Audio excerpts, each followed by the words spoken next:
नमस्कार मित्रांनो, तर आज मी दाखवत आहे माझ्या घराजवळची आमची शेती, जी की आम्ही रोज व्हिडिओमध्ये तुम्ही पाहिलीच असेल.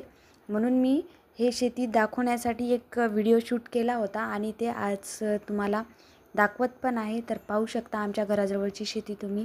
त्याच्यात आम्ही उडीद, मूग, कापूस, मका, टोमॅटो आणि काही वांग्याची झाडी असे पीक घेतलेले आहेत.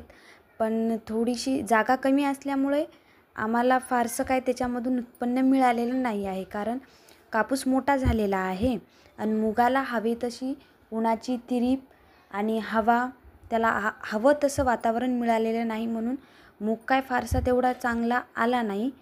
म्हणून थोडीशी नाराजगी व्यक्त करते मी. आणि मका आमची चांगली आहे, पण कसं थोडीशी जागा कमीच आहे. पण मी सगळ्या शेतकऱ्यांना एक विनंती करते की जागा जरी कमी असली तरी आपले विचार आणि आपली मेहनत नेहमी मोठी ठेवा, एवढंच म्हणते. पण शेतकरी हा मास्टर माइंड असतो बरं का.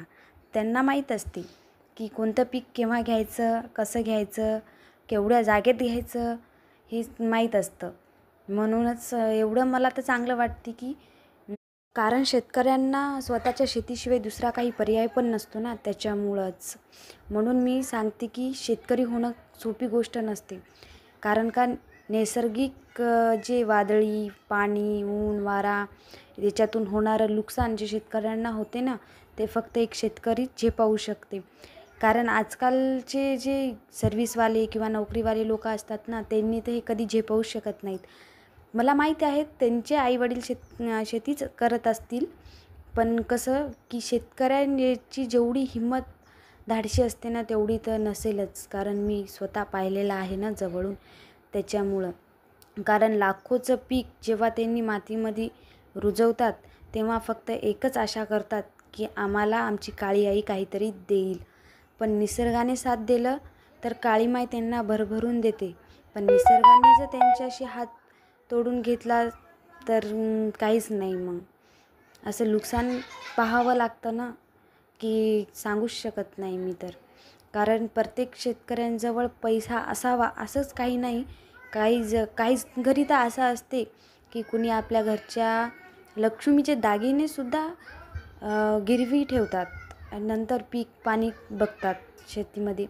त्यांची आशा दुसरी काही नसते हो, फक्त आपल्या पिकांना चांगला भाव मिळावं म्हणून त्यांनी आपल्या शेतीत राबराब कष्ट करतात. आणि माझी एकच विनंती अशी आहे की सरकारने पिकाला योग्य ते भाव देऊन यांची इच्छा पूर्ण करावी. कारण प्रत्येक लक्ष्मीची एकच इच्छा असते की आमच्या अंगावर दागिने असावे, आमच्या शेतात आमचं पीक डुलावे. म्हणून जर पिकाला चांगला भाव मिळाला तरच हे सगळे स्वप्न शेतकऱ्यांचे पूर्ण होतील. बरोबर का नाही? तुम्हाला काय वाटते याच्याविषयी? म्हणून हा व्हिडिओ मी शूट केलेला आहे. तुम्हाला जरी हा व्हिडिओ आवडला असेल किंवा शेतकऱ्यांच्या घरातला असेल तर लाईक आणि कमेंट नक्की करा.